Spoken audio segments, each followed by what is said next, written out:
Najljepši prizor svakog vrta jesu veliki i u raznim bojama zreli plodovi koji su spremni za branje.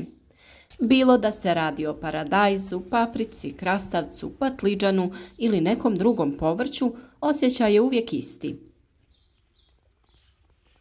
Ipak, često u tom uzgoju dolazi do situacija koje nam se ne sviđaju. Ponekad naš rad na posljetku i ne daje prave rezultate.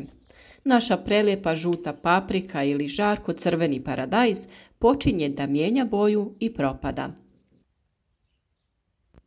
Ove situacije su nam poznate i u ovom videu ćemo pričati kako spriječiti ovu pojavu. Dodavanjem pravih hranjiva tokom sadnje biljaka ili tokom pripreme tla za sadnju možemo napraviti veliku i pravu razliku u krajnjem rezultatu uzgoja. Tu se naime radi o vršnoj truleži plodova koju uzrokuje nedostatak kalcija u tlu ili pak nemogućnost biljaka da ga usvajaju iz tla u dovoljnim količinama. Za sprečavanje ove pojave koristiti ćemo veću količinu ljuski od jaja koje su prepune minerala koji su biljkama potrebni. A vi ostanite s nama, pogledajte kako se to radi i zašto je to dobro. Na našem kanalu smo već dosta pričali na tu temu, ali najčešće u fazi berbe kada su štete puno veće i kada su uočljive. Danas ćemo pokušati da preventivno spriječimo pojavu ovih oboljenja i pričati o sadnji povrća i pravovremenom obogaćivanju tla ovim mineralom. Svi oni koji prate naš rad od prije znaju da se tu radi o kalciju. Ovaj mineral je jako bitan biljkama u fazi razvoja ploda, a potrebno ga je unositi tlo već u fazi sadnje, a krajnje je vrijeme na početku cvjetanja. Ako se ti rokovi preskoče, imati ćemo probleme sa kvalitetom plodova naših biljaka. Te probleme ćemo vidjeti na vrhuncu berbe sredinom ljeta. Tada su štete najveće, a da bi to izbjegli, pripremiti ćemo hranjivo od ljuski jaja. Njih ćemo smrviti u prah te dodavati našim biljkama. Prije nego podijelimo naše preporuke, podsjećamo vas da je i dalje aktivno naše darivanje za najaktivnije pratitelje, pa pišite vaše komentare. Podijelite vaše iskustvo sa ovom pojavom, a pri kraju videa biti će i pitanje, odgovor na koje trebate ostaviti u komentaru kako bi vam olakšali sudjelovanje. Ljuska jaja sadrži 90% kalcija i zbog toga je najbolji prirodni izvor tog minerala. Pa umjesto da završe u smeću, iskoristite ih. Kako bi bile spremne za korištenje, ljuske je potrebno dobro oprati i osušiti, a zatim izmrviti u sitnije komadiće ili samljeti, ovisno za šta ćete ih koristiti. I ne brinite, neće biti nikakvog neprijatnog mirisa ako ih pravilno očistite. Ljuske od jaja sadrže veoma važan makronutrijent kalcij koji je neophodan za kvalitetne plodove naših biljaka. Osim kalcija, ljuske su također prirodan izvor željeza, bakra, mangana, fosfora, kroma, molibdena, magnezija, prirodnog flora i proteina. U jednoj čajnoj kaškici praha ljuski od jaja nalazi se približno od 800 do 1000 mg kalcija. Kako se kalcij iz tla gubi ispiranjem prilikom veće količine oborina ili zalijevanja, te se crpi godišnjim prinosima biljaka, to dovodi do postupnog porasta kiselosti tla. Postupnim dodavanjem kalcija u tlo smanjuje se njegova kiselost, te tlo postaje rahlo. Kalcij također veže kiselinu u tlu, učvršćuje njegovu strukturu, povećava otpornost na sušu, omogućava bolju apsorpciju mikroelemenata, te povećava prinose posađene kulture. Naime, povrće kojima je kalcij neophodan u rastu i razvoju su paradajz, paprika i patliđan. U nedostatku ovog minerala dolazi do fiziološke promjene na plodu koju poznajemo pod nazivom vršna trulež ploda. Prvi simptom ove bolesti je smeđa fleka na dnu ploda koja se širi u koncentričnim krugovima. Nedostatak kalcija u tlu moguće je vidjeti na lišću mladih biljaka u obliku kloroze. Biljke sporije rastu, usporen je razvoj korijenovog sustava, a u kasnijim fazama razvoja biljke izražena je tamnija boja lisnih žila, te se lišće počinje uvijati, a biljke poliježu zbog slabljenja staničnih stjenki. Najprije treba napomenuti da je sakupljanje ljuski jaja dugotrajan proces. Duži vremenski period je potrebno sakupljati ljuske kako bi ih iskoristili u vrtu. Posebno je preporučljivo koristiti ljuske u vrijeme sadnje presadnica.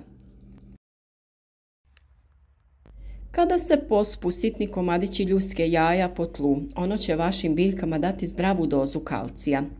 Iako su dušik, fosfor i kalij najvažniji za zdrav rast biljke, kalcij je također bitan za izgradnju zdravih kostiju, to jest stanične stjenke biljke. S obzirom na to da su pune kalcijevog karbonata, jaja su odličan način kako dostaviti ovaj mineral u tlo. Budući da je potrebno duže vrijeme da korijen biljke apsorbira ljusku jajeta, preporučuje se posipanje tla u jesen. Tako će više minerala iz ljuske dospjeti u tlo do proljeća.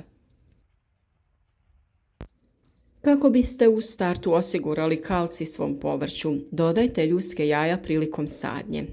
Prije toga ih smrvite ili sameljite u prah pomoću mužara ili električnog mlina za kafu.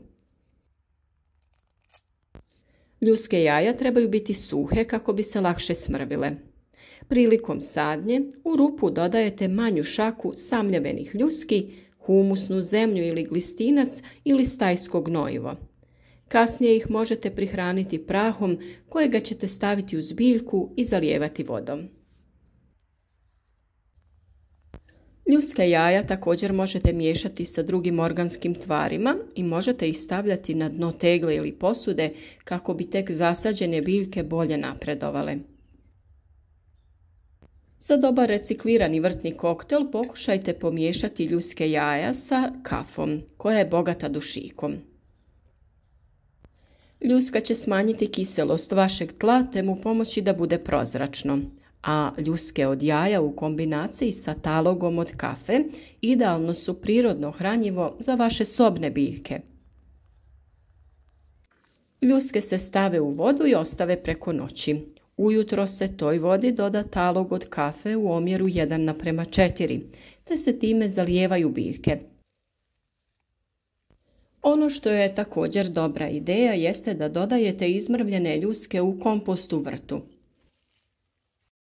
Ljuske jaja će se u kompostu razgraditi, a kako su bogata kalcijem i mineralima, pomoći će mikroorganizmima da kompost bolje prerade i obogate ga kalcijem. Također ljuske se mogu koristiti kao malč za oko biljaka, ali u tom slučaju biste ih trebali imati zaista jako puno. U kanti sa vodom koju koristite za zalijevanje cvijeća možete držati ljuske od jaja, te tu vodu koristiti kako bi potaknuli bolje cvjetanje kod vaših cvjetnica. Ljuske od jaja koje sadrže kalcijev karbonat u reakciji sa kiselinom oslobađaju čisti kalcij, vodu i ugljikov dioksid. Kalcij zato možemo osloboditi pomoću jabučnog octa. Sameljete ljuske od jaja te u neku posudu, staklenu ili tegu prekrijete sa količinom octa tako da sve ljuske budu potopljene.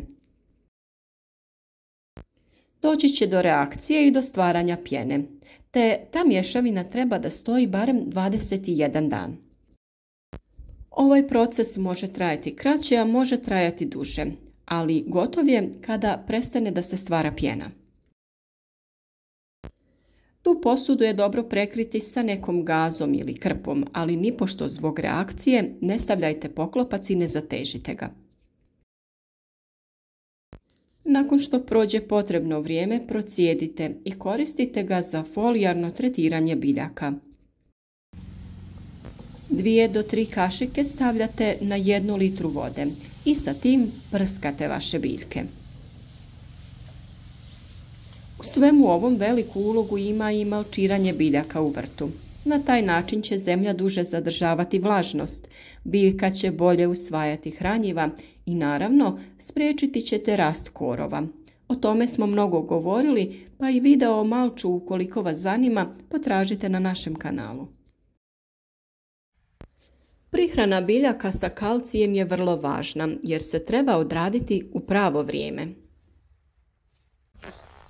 Također trebate znati da biljke tokom vrućih ljetnih dana zbog visokih temperatura nisu u stanju usvojiti kalcij iz tla, pa je vrlo važna folijarna prihrana, to jest prskanje preko lista.